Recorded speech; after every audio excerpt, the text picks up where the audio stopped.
मैं रोशनी सिंह, समाचार 9 न्यूज में आप सभी का स्वागत है। आइए देखते हैं आज की कुछ खास खबरें। नमस्कार, मैं हूं मुरारी पांडे। आप सभी का समाचार 9 न्यूज़ पर स्वागत है। हम इस वक्त मौजूद है मुंबई के गोवंडी इलाके में, जहां पर इस वक्त आप देख पा रहे होंगे पत्रकार एकता फाउंडेशन द्वारा यहां पर विशेष रूप से मुंबई के पत्रकारों के लिए विशेष रूप से व्याख्यान काव्य सम्मेलन का आयोजन यहाँ पर किया गया, जहाँ पर देश की जानी मानी कवित्री और कवियों के द्वारा यहाँ पर पत्रकारों के अपनी काव्य पाठ के जरिए से पत्रकारों का मनोरंजन किया गया। और इस विशेष रूप से इस कार्यक्रम में आए उन अतिथियों से हम अभी अपने कॉन्फ्रेंस के जरिए से बात करेंगे कि इस कार्यक्रम का उद्देश्य क्या था। पत्रकार एकता फाउंडेशन का हेतु ये है कि पत्रकारों के विषय पे चर्चाएं कोई नहीं करता। पत्रकार दुनिया की बातें लिख देता है कि फला आदमी की 4 महीने से पगार नहीं मिली है, फला लोगों को घर नहीं मिला है, फलाने को ये नहीं मिला है, लेकिन पत्रकार खुद के बारे में नहीं लिख पाता। उसको कहीं ना कहीं बंधा हुआ है। संपादक पत्रकार की स्थितियाँ नहीं समझ पाता, पत्रकार संपादक की स्थितियाँ नहीं समझ पाता, संपादक और पत्रकार की स्थिति मालिक नहीं समझ पाता है, जिस वजह से पत्रकारों की परेशानियाँ, पत्रकारों की सारी व्यवस्था बहुत गड़बड़ चल रही है। हम ये चाहते हैं कि ये कुछ जो है पत्रकार एक मंच पे आए, सारी परेशानियों के बारे में विषय पे चर्चा करें और उसमें से बहुत सारी चीज़ें। परसों हमारे कल्याण में प्रोग्राम था, तो वहाँ पे 2-3 पत्रकार और यादव जी ने कहा कि सरकारी, राज्य सरकार और केंद्र सरकार की पत्रकारों के लिए बहुत सारी योजनाएँ हैं, मगर डिब्बे में पड़ी बंद है, क्योंकि पत्रकार उसको खोदना नहीं चाह रहा है और नेता लोग उसे देना नहीं चाह रहे। हम ये चाह रहे हैं कि हम सब अकेला एक चना भाड़ नहीं फोड़ता। हम पत्रकार अगर मजबूत होंगे, पत्रकार की एक जनसंख्या एक ताकत बनेगी और उस ताकत के बल पे हम सारे राज्यों से और दिल्ली से उस योजनाओं को खोद के निकालेंगे और उसमें से जितनी मदद हो सकती है उतने पत्रकारों को देने की कोशिश किया। देखिए, पहली बात तो ये बता दूं कि हमारे देश के जो संविधान बना है 1901 पब्लिक, उसमें कोई भी आदमी अपने संरक्षक में अपने फ़ायदे के लिए कोई भी चीज़ें सरकार तक पहुंचा सकता है।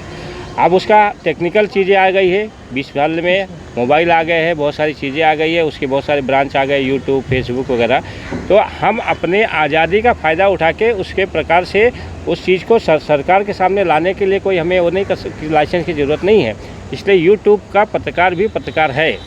सवाल ये आता है कि अगर उसको कमर्शियल में जाना पड़ेगा तो होम मिनिस्ट्री से एक लाइसेंस मिल रहा है, हमें उससे लेके यूट्यूब वाले कर सकते हैं, लेकिन यूट्यूब वाला पत्रकार नहीं है, ये कोई कहने का हकदार नहीं है। यूट्यूब वाला पत्रकार है। 1901 जो संविधान ने बाबा साहब का संविधान दिया गया है, उसमें सारे आदमी को आज़ादी है कि सारी परेशानियां बाहर लाके किसी भी तरीके से लिखित के रूप में या आज के युग में मोबाइल के रूप में उसको बाहर ला सकते। अभी हमारी 1 मिनट उसके बारे में हमारे यादव जी कुछ बात करेंगे, क्योंकि कल बात ये हुई है, संतोष पांडे जी उसके बारे में बताएंगे। इन लोगों की आपस में कल चर्चाएँ हुई है शाम को, उस बारे में आपको अच्छे से वो बात करेंगे। पत्रकार एकता फाउंडेशन के माध्यम से पत्रकारों को क्या हम मदद कर सकें, ये हम एक स्कीम ला रहे हैं और वो स्कीम को अंततः रिजल्ट ओरिएंटेड बनाएंगे। उसमें भी आपकी मदद चाहिए, क्योंकि आपस में कौन पत्रकार है, कौन पत्रकार नहीं है, इसका हम डेफिनेशन एक अभी निकाल रहे हैं। हम किसको पत्रकार न माने, हम कैसे न माने। अगर सरकार कोई डेफिनेशन बताती है कि ये पत्रकार नहीं है, तो वो डेफिनेशन को हम पत्रकारों के बीच फिर लाएंगे और फिर उनके पास जाएंगे। लेकिन हम जो भी काम करेंगे वो सिर्फ और सिर्फ पत्रकारों के लिए। सबसे पहले तो इस संस्था के संस्थापक अध्यक्ष हमारे तुषेश शुक्ला जी हैं, हम संरक्षक हैं। मैं अभी आपके बात के जवाब दे रहा हूँ कि मैंने आपको बताया, आपने ध्यान से देखा होगा, सुना होगा कि हम पत्रकारों के लिए सबसे पहले पॉइंट पर मेडिकल सुविधा क्या दे सकें वो हम लाएंगे। उसके बाद पत्रकारों को और क्या क्या मदद दे सकते हैं, घर नहीं है घर दे सकते हैं क्या, और क्या क्या दे सकते हैं। हम आपके साथ में बैठेंगे इसी महीने और बैठ के हम चर्चा करेंगे। उसको फाइनल स्ट्रक्चर दे करके हम राज्य सरकार, केंद्र सरकार से जा कर के लड़ाई लड़ेंगे। लड़ाई लड़ने की एक जो क्रम है, जो सिस्टम है, वो हमारे पांडे जी ने तय किया हुआ है, वो सिस्टम करेंगे, हम करेंगे ही, आपकी मदद चाहिए। आपको मैंने बताया कि कोई नहीं करता है, आप बोल रहे हैं। हम लोगों ने यही बोला कि पत्रकार दूसरे के बारे में लिखता है, अपने बारे में तो कुछ लिखता नहीं है। तो पत्रकार को उसके बारे में उसकी तकलीफ़ को दूर करने के लिए हमने ये संस्था बनाई है, और कैसे दूर करेंगे वो हम अभी बता रहे हैं आपको। अभी इसलिए नहीं मुड़ा, कहीं मुड़ने की चांस नहीं है, अभी स्पीड बना के रखे हैं। 1 महीना टाइम दीजिए, कोई 1 साल नहीं। और हमारी ये राजनीतिक भाषा नहीं है कोई, केवल ये जनवरी चल रहा है, हम फरवरी में आपको आज 9 तारीख है, 9 फरवरी तक फिर हम आपसे मिलेंगे, उसके पहले मिलेंगे। और हमने क्या किया, कैसे हम स्टेप आगे बढ़ाए, हमें कहाँ तक कामयाबी मिली, क्या कामयाबी मिलनी चाहिए और मिलेगी, वो सब हम आपको बताएंगे। मैं सभी साथियों से स्पष्ट करता हूँ कि इस दुनिया में अगर किसी को कुछ देना है तो खुद से आप दे सकते हैं। ये बात अलग है कि आप लोग एक पहले हों। आज जिन पत्रकारों के प्रति हम चिंता कर रहे हैं, यहाँ मुश्किल से जो भी मेंबर बने, मैं सबसे पहला आश्वासन दे रहा हूँ कि यहाँ जितने लोग उपस्थित थे उन लोगों को पत्रकारिता करने के लिए एक प्लेस मैं पहले दिलाऊंगा, जहाँ सब संगठित होकर बैठ सकें। 20 लोगों के बैठने का जहाँ स्थान मिलेगा, वो स्थान हम अगले महीने तक दे देंगे लोगों को, कि यहाँ बैठकर लोग अपनी चर्चा करें, अपनी एकता दिखाएं, और अपनी एकता के माध्यम से पत्रकार क्या कर सकता है और पत्रकार कौन है, ये हम 3 महीने में स्पष्ट कर लेंगे कि हमारे साथ ये हैं, ये नहीं है।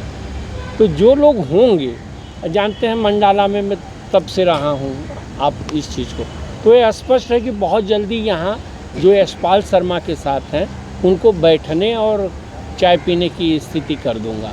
ऐसा है जो पत्रकार एकता फाउंडेशन में होगा, हम सिर्फ उसकी जिम्मेदारी ले सकते हैं। आप अच्छी तरह जानते हैं, आप पत्रकारिता करते हैं, मेढक तौलना है। हम सबको जॉकेट भी अगर बांटना चाहें ना तो नहीं दे सकते। जो हमारे साथ है उनकी हम सुरक्षा रक्षा करेंगे। देखिए, मैं तो पिछले 20 साल से पत्रकारों के लिए काम कर रहा हूँ।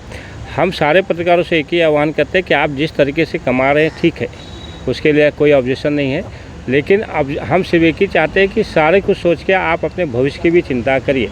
हमारे फाउंडेशन का एक ही चिंता है। देखिए, 20 साल में हमने कभी यादव साहब को बोल दिया किसी की शादी है तो कुछ सामान भिजवा दिए, किसी मैडम को बोल दिए, उन्होंने कुछ साड़ी भिजवा दिए, किसी को कपड़े भिजवा दिए, इससे किसी का कुछ भला नहीं होगा। हम चाहते हैं कि सारे पत्रकार एक साथ बैठ आए, उनके लिए कुछ किया जा सके, थोड़ी थोड़ी छोटी छोटी वो भी मदद करें। देखिए, अगर एक आपके यहाँ 25 पत्रकार है, 100 रुपया किया, 2500 रुपया हो गया। आप किसी भी आदमी बीमार है, उस समय आप उसको 2500 रुपया देने गए तो वो भी एक बड़ी अमाउंट उस समय उसके लिए बड़ी हो जाती है।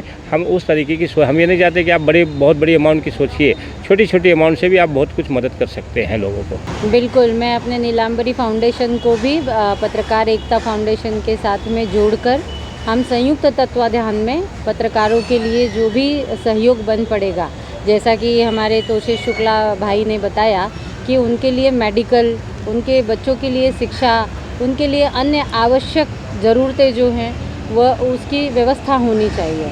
अवश्यम भावी नीलांबरी फाउंडेशन इस बात पर विचार करके पत्रकार एकता फाउंडेशन से जुड़कर आगे काम करने की इच्छुक है। ये सच बात है। मैंने भी अपने 20 साल के अनुभव में ये देखा है कि पत्रकार जी जान से सत्य और न्याय के लिए लड़ाई लड़ रहा है, लेकिन उसके हक में उसे कुछ नहीं मिलता है। तो मैं ये चाहूँगी कि केंद्र सरकार, राज्य सरकार से कि ये पत्रकारों के बारे में कुछ सोचे, जब भी इनकी जो भी मांग हो वो इसमें गंभीरता से सोचे। अनिल गलगे जी, आप भी एक वरिष्ठ पत्रकार हैं। आज जो पत्रकार एकता फाउंडेशन तरफ से आज यहाँ पे व्याख्यान सम्मेलन किया गया, इस पर क्या कहना चाहिए आप? आज पत्रकार एकता फाउंडेशन की तरफ से पत्रकारिता दिन पर कार्यक्रम का आयोजन किया है। मैं यशपाल शर्मा और पूरी टीम को बधाई देता हूँ। निश्चित तौर पर इस तरह के आयोजन की आवश्यकता है, क्योंकि सरकार को भी अलग अलग माध्यम से जो पत्रकार हो, चाहे print media, electronic media, YouTuber, उनकी आवाज़ को पहुँचाने की आवश्यकता है। आजकल सोशल मीडिया का ज़माना है, झटपट न्यूज़ देने की जो एक तरीका यूट्यूब ने अपनाया है। मुंबई में हज़ारों यूट्यूबर अलग अलग माध्यम से काम कर रहे हैं। लोगों को सूचना पहुँचाने के लिए सरकार को अलग अलग मुद्दों पर जगाने का काम यूट्यूबर कर रहे हैं। तो निश्चित तौर पर उनके लिए भी कहीं ना कहीं तो एक आर्थिक तौर पर एक पैकेज होने की आवश्यकता है, क्योंकि प्रिंट मीडिया इलेक्ट्रॉनिक मीडिया को अलग सा महत्व है, मगर आज भी सरकार उन यूट्यूबर को मान्यता नहीं दे रही है। तो मैं यशपाल शर्मा जी और पूरी टीम को बताना चाहता हूँ कि आपके माध्यम से अगर आप सरकार की तरफ जाते हैं तो निश्चित तौर पर वहाँ पर जो भी समस्या होगी, जहाँ पर भी आपको बात रखने का मौका है, वहाँ पर हम आपके साथ में रहेंगे ताकि मुंबई के यूट्यूबर को भी न्याय मिल पाए। अनिल भाई, लेकिन कहीं ना कहीं देखा गया है कि यूट्यूबर, जैसे आपने कहा है कि यूट्यूब चैनल को आज नई तरफ से कोई मान्यता नहीं दी जा रही है या कोई सहूलियत दी जा रही है, तो उस पर आप भी वरिष्ठ पत्रकार रह चुके हैं और आज भी आप हैं, तो आपको क्या लगता है कि मतलब जिस तरह प्रिंट मीडिया को सरकार महत्व दे रही है, तो यूट्यूब चैनल को भी किस तरह का महत्व मिलना चाहिए? आपको व्यक्तिगत आपकी अपनी राय क्या है? निश्चित तौर पर, क्योंकि जिस तरह से सालाना जो प्रिंट मीडिया को जो विज्ञापन के जरिए सरकार आर्थिक तौर पर मजबूत करने का काम करती है, इलेक्ट्रॉनिक चैनल को भी अलग अलग माध्यम से विज्ञापन मिलते हैं, सोशल मीडिया में भी लोगों को विज्ञापन मिलते हैं, तो कहीं ना कहीं तो सरकार को इस तरह का एक पैकेज बनाना चाहिए ताकि यूट्यूबर भी जो यूट्यूबर कंटिन्यू 3 से 5 साल से काम कर रहे हैं, चाहे उनकी कुछ गुणवत्ता हो, कुछ उनके मानक दंड बनाए जाए ताकि उनको भी कहीं ना कहीं तो इस तरह का आर्थिक लाभ मिले। अगर उनको सरकार संबल लेके मदद करेगी तो निश्चित तौर पर यूट्यूब अच्छे तरीके से काम करेंगे, तो कहीं ना कहीं तो उसका इम्पैक्ट समाज के जो अलग अलग पर निश्चित तौर पर होगा। सोशल मीडिया हर तरफ गली मोहल्ले कुछ हर जगह की आवाज़ें उठाती है, लेकिन ऐसे पत्रकारों के ऊपर जो सोशल मीडिया चलाते हैं उनके ऊपर केस बनाते हैं, झूठे केस बना के उनको आरोपों में डालते हैं, उसके लिए क्या कहना चाहिए? देखिए कि ये जो मामला अलग अलग होता है, हर केस की अलग अलग क्वालिटी और गुणवत्ता होती है, तो निश्चित तौर पर उसका हमको परीक्षण भी करना है, निरीक्षण भी करना है। तो उसके लिए मैंने कहा कि जो पत्रकार संगठन के माध्यम से अगर हम उन चीज़ों को ध्यान रखेंगे, क्योंकि खबर देना, खबर को बनाना और खबर जब प्रसारित करते हैं तो उसके कुछ मानक दंडक होते हैं, तो उसका भी अनुपालन करने की सबको आवश्यकता है। जैसे कि जर्नलिज्म में अगर हम जर्नलिज्म करते हैं तो सामने वाले का कोट लेना, वन साइड खबरें न चलाना, और कहीं ना कहीं तो जो माना नहीं जैसे मापते हैं वहाँ से भी हमें अगर बचते हैं तो निश्चित तौर पर हम अच्छा काम कर सकते हैं, क्योंकि खबरें सिर्फ निगेटिव नहीं होती, सामाजिक होती है, सोशल होती है, सकारात्मक खबरें होती है। इस पर हमने ध्यान दिया तो निश्चित तौर पर इस तरह की चीज़ों से यूट्यूबर भी बच जाएगा, सोशल मीडिया भी बच जाएगी, और जो केसेस होने की जो संख्या है वो कम होगी। संगठन के माध्यम से अगर ऐसे किसी पर झूठे केस बनते हैं, संगठन को वकील का माध्यम से या पॉलिटिकल प्रेशर के माध्यम से उन्हें मदद करने की आवश्यकता है ताकि सच और झूठ आमने सामने आ सके।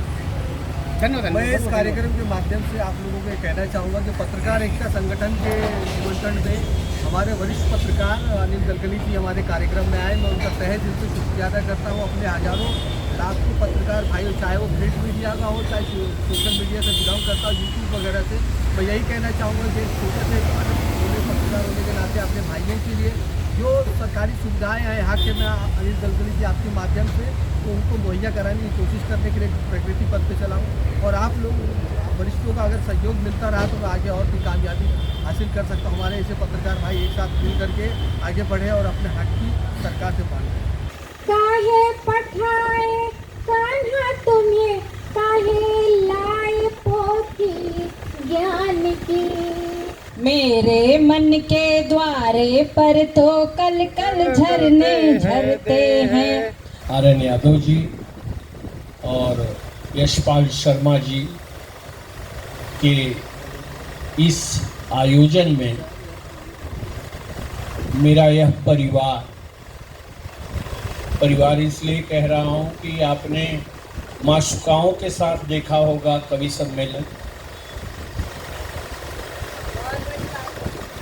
परंतु मैं अपने परिवार में हूँ और यह पत्रकार एकता फाउंडेशन परिवार जो है, जब राम को भी पूजा करनी पड़ी थी तो रावण को अपना आचार्य बनाना पड़ा था, और रावण ने कह दिया था कि तुम्हारे पास क्या क्या चीज़ है जो नहीं होगा वो हम लाएंगे। तो दुश्मनी भी रावण से सीखनी चाहिए। रावण दुश्मन होते हुए भी उतना बड़ा आचार्य था कि राम की पूजा करने के लिए सीता मैया को जाके उन्होंने कहा कि कल तैयार रहना, तुम्हारी राम का पूजा करनी है। और सीता जी ने जब सुना कि आचार्य है तो रावण को उन्होंने प्रणाम किया, और जब दोनों ने पूजा की और जब दोनों ने आशीर्वाद लिया तो रावण ने कहा कि जब मैं मरूंगा तो तुम मेरे सामने रहना। कि पहले मैं यशपाल शर्मा जी को विशेष धन्यवाद दे दूं, क्योंकि मैं देख रहा हूं कि वो आदमी अकेले सेनापति हैं, अकेले सैनिक है, लड़ाई भी लड़ रहा है, लड़वा भी रहा है। ऐसे भी कई पत्रकार हैं जिनको मैंने बहुत करीबी से देखा है, जो देश के लिए तो देश के जैसे वो समाज देश लोकतंत्र के लिए मतलब वो अपनी कलम चलाता है, लेकिन वो खुद के लिए कुछ नहीं कर पाता है। हमारे देश के बहुत बड़े पत्रकार अभिलाष अवस्थी जी आए थे, जिन्होंने हिलती डुलती कुर्सी पर से अपना व्याख्यान दिया था और जाते समय रिक्शे में बोले कि मैं तो डर रहा था कहीं मैं नीचे ना गिर जाऊं। तो उससे ये व्यवस्था बहुत अच्छी है। आने वाले समय में नीलांबरी फाउंडेशन यह आह्वान करती है कि पत्रकारों के लिए एक अलग से नियोजित कार्यक्रम किया जाएगा। आप सब उसमें पूर्व निमंत्रित हैं और यशपाल जी का प्रोत्साहन बढ़ाते हुए आप सभी उनके साथ जुड़े रहेंगे तो आप सब भी एक एक कद को प्राप्त करेंगे। इस तरह से आपने देखा कि पत्रकार एकता फाउंडेशन के द्वारा यहाँ पर जो विशेष कार्यक्रम जो आयोजन किया गया था मुंबई के पत्रकारों के लिए, पत्रकारों को संगठित करना और उनके अधिकार और हक की लड़ाई लड़ना, इस कार्यक्रम का मेन हेतु था। और निश्चित रूप से इस कार्यक्रम के जरिए से मुंबई के तमाम पत्रकारों में एकता होगी और एकता के साथ साथ उन पत्रकारों को न्याय मिलेगा निश्चित रूप से। मेरे सहयोगी कैमरामैन राजेश के सिंह के साथ मैं मुरारी पांडे, समाचार 9 मुंबई गोवंडी से।